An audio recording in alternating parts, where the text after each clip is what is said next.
इस वीडियो में मैं आपको एक ओवरव्यू दूंगा कि किसी कंपनी की वैल्यूएशन कैसे की जाती है। लेकिन जैसे आप समझ सकते हैं, किसी कंपनी की वैल्यूएशन करने का एक बहुत डिटेल्ड प्रोसेस होता है। माफ कीजिए, मैं ये सब इस वीडियो में कवर नहीं कर पाऊंगा, लेकिन प्लीज वार्सिटी पर फाइनेंशियल मॉडलिंग मॉड्यूल जरूर देखिए। वहां आपको समझ आएगा कि एक्सेल शीट पर ये कैसे किया जा सकता है। लेकिन इस वीडियो में मैं आपको उन अलग अलग टेक्निक्स के बारे में बताऊंगा जिनसे आप किसी कंपनी को वैल्यू कर सकते हैं। ब्रॉडली स्पीकिंग 3 तरीके हैं जिससे आप किसी कंपनी का वैल्यूएशन कर सकते हैं। पहली टेक्निक को इंट्रिंसिक वैल्यूएशन कहते हैं। इसमें जो सबसे कॉमन टूल यूज होता है उसे discounted cash flow analysis model कहते हैं, या फिर सीधा DCF मॉडल।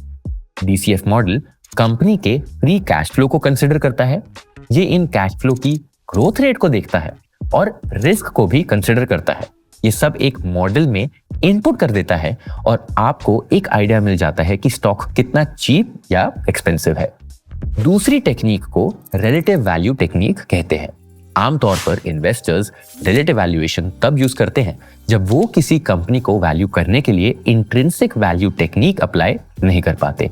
फॉर एग्जाम्पल, अगर जिस कंपनी की आप वैल्यूएशन कर रहे हैं उसका फ्री कैश फ्लो पॉजिटिव ही नहीं है, तो आप डिस्काउंटेड कैश फ्लो अप्लाई ही नहीं कर सकते और इसका मतलब इंट्रिंसिक वैल्यू निकालना पॉसिबल ही नहीं। तो ऐसी सिचुएशन में आप कंपनी को रिलेटिव वैल्यूएशन के बेसिस पे वैल्यू करते हैं। रिलेटिव वैल्यूएशन टेक्निक में आप यूजुअली 2 या ज्यादा कंपनीज को कंपेयर करते हैं जो सेम सेक्टर की होती हैं और उनके कॉमन मेट्रिक्स मेजर करते हैं, जैसे कि cash flow, price to sales, price to book, debt to equity और कोई भी ऐसे वेरिएबल्स जो आपको मीनिंगफुल लगे, ताकि आपको समझ आ जाए कि एक कंपनी की प्राइसिंग दूसरे के मुकाबले में कैसी है।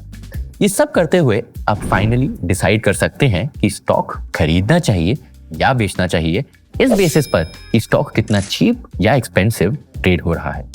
तीसरी टेक्निक जो इंडस्ट्री में थोड़ी नहीं है, उसे ऑप्शन बेस्ड वैल्यूएशन कहते हैं। एक ऑप्शन बेस्ड वैल्यूएशन में कंपनी की वैल्यू किसी इवेंट पर डिपेंड करती है। फॉर एग्जाम्पल, मान लीजिए एक फार्मा कंपनी है जिसने एक पेटेंट के लिए अप्लाई किया है। इस फार्मा कंपनी की वैल्यू तभी अनलॉक होगी जब पेटेंट अप्रूव हो जाएगा। अब आप इस कंपनी को कैसे वैल्यू करेंगे? क्लियरली यहाँ एक ऑप्शन जैसा स्ट्रक्चर है। वैल्यू तभी अनलॉक होती है जब एक सर्टेन इवेंट होता है, जो इसके केस में पेटेंट का अप्रूवल होना है। तो ऐसी सिचुएशन में आप ऑप्शन प्राइसिंग फॉर्मूलाज यूज करते हैं कंपनी को वैल्यू करने के लिए। यह टेक्निक इंट्रिंसिक या रिलेटिव वैल्यूएशन के कंपैरिजन में काफी ज्यादा कॉम्प्लेक्स है। एक इन्वेस्टर के तौर पर मैं आपको सजेस्ट करूंगा कि आप पहले 2 वैल्यूएशन टेक्निक्स में कंफर्टेबल हो जाएं, यानी कि इंट्रिंसिक वैल्यूएशन और रिलेटिव वैल्यूएशन टेक्निक। ये दोनों वार्सिटी के फाइनेंशियल मॉडलिंग मॉड्यूल में कवर्ड ऑलरेडी हैं, तो प्लीज वहां जाइए और ये टेक्निक सीखना शुरू कर सकते हैं।